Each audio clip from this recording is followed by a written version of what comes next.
Mafia ਜਿਹੜੇ ਨੇ ਹੌਲੀ ਹੌਲੀ ਅਸੀਂ ਮਾਫੀਆ ਨੂੰ ਖਤਮ ਕਰਨ ਲੱਗੇ ਹਾਂ। ਪੰਜਾਬ ਸਰਕਾਰ ਦੇ ਵੱਲੋਂ ਪੰਜਾਬ 'ਚੋਂ ਗੈਂਗਸਟਰਵਾਦ ਨੂੰ ਖਤਮ ਕਰਨ ਲਈ ਗਠਿਤ ਕੀਤੀ ਗਈ ਐਂਟੀ ਗੈਂਗਸਟਰ ਟਾਸਕ ਫੋਰਸ ਸੂਬੇ ਲਈ ਸਾਰਥਕ ਸਾਬਤ ਹੋ ਰਹੀ ਹੈ।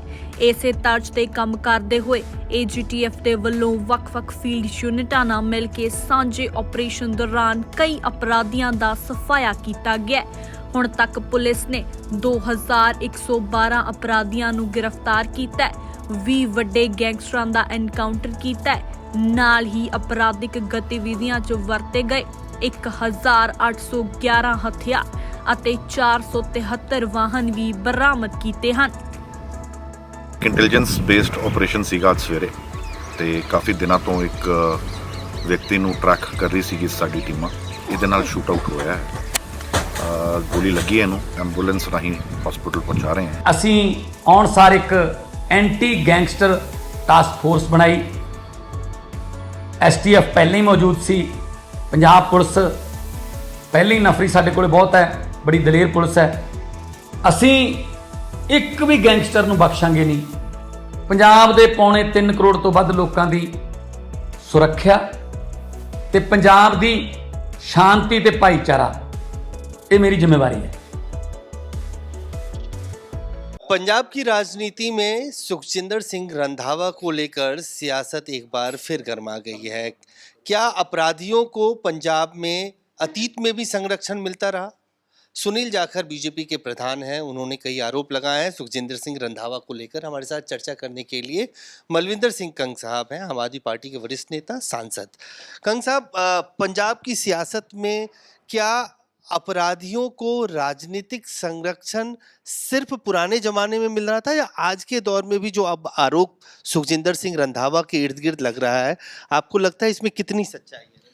नहीं, इसमें तो कोई दो राय नहीं है कि पॉलिटिकल पैट्रोनेज तो रहा है पिछले 2 दशकों में, तो शरेआम और ऑन रिकॉर्ड बातें हैं। जिस तरीके से चंडीगढ़ और दिल्ली अपना जालंधर स्पोर्ट्स कॉलेज के लड़कों को पॉलिटिकली यूटिलाइज करने के लिए या उनका मिसयूज़ करने के लिए उस समय की सरकारों ने इस रास्ते पे धकेला है।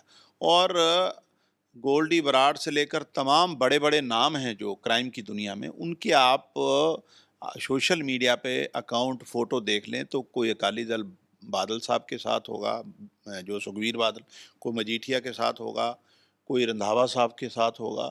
तो इसमें तो कोई दो राय नहीं, पैट्रोनेज उनको मिला है तभी स्थिति बिगड़ी है।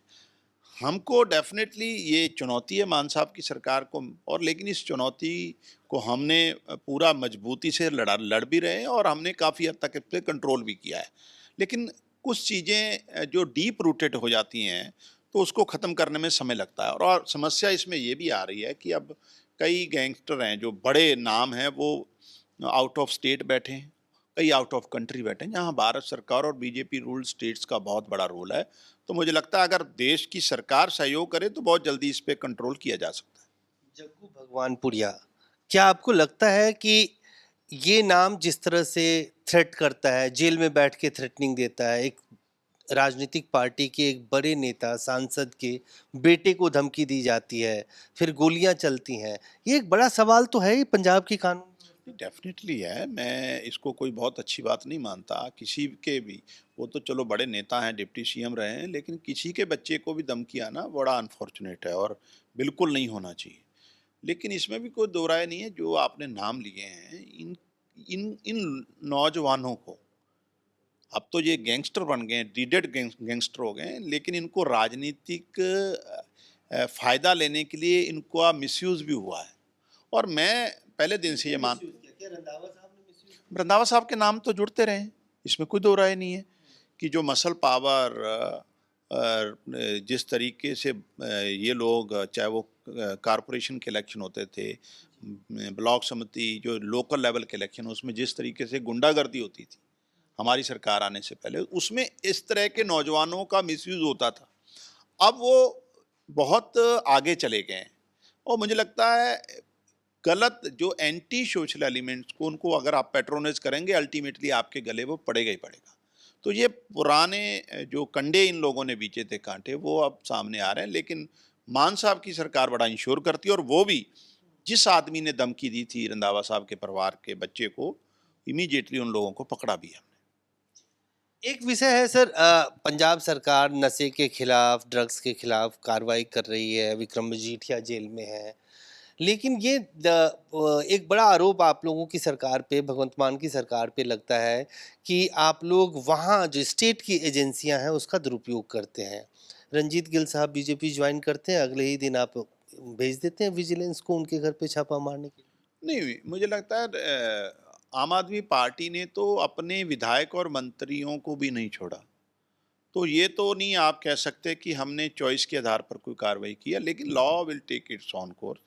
जहाँ तक रंजीत गिल जी का मामला है, तो अगर उन जिस तरीके से उन्होंने आनन फानन और जल्दबाजी में चुपके से भाजपा ज्वाइन की है, तो इसमें तो कहीं ना कहीं उनके अंदर का डर सामने लग रहा है। लेकिन पंजाब की जो विजिलेंस एजेंसी है, ब्यूरो है, वो उसका काम है कि करप्ट जो परंपरा है, करप्शन के खिलाफ बिना किसी राजनीतिक दबाव के, बिना किसी भेदभाव के, विदाउट एनी डिस्क्रिमिनेशन कार्रवाई करना और पंजाब को करप्शन फ्री स्टेट बनाना, ये भगवंत मान साहब की सरकार का एजेंडा है।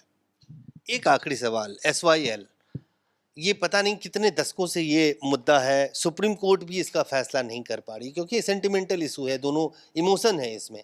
एक बार फिर पंजाब और हरियाणा के मुख्यमंत्री कल बैठेंगे, सुप्रीम कोर्ट में सुनवाई होनी है आने वाले दिनों में। रास्ता कोई निकल नहीं रहा है, पंजाब कहता है पानी नहीं है, हरियाणा कहता है हमारे हिस्से का पानी नहीं मिल रहा है।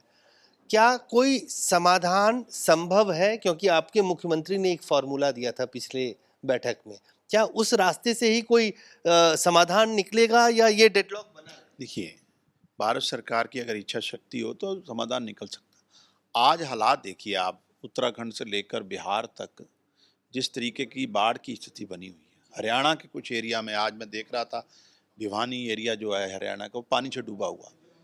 जब तक हम पानी के प्रबंधन को लेकर भारत सरकार कोई नीति नहीं बनाती, तो तब तक मुझे लगता है ये समस्या बनी रहेगी।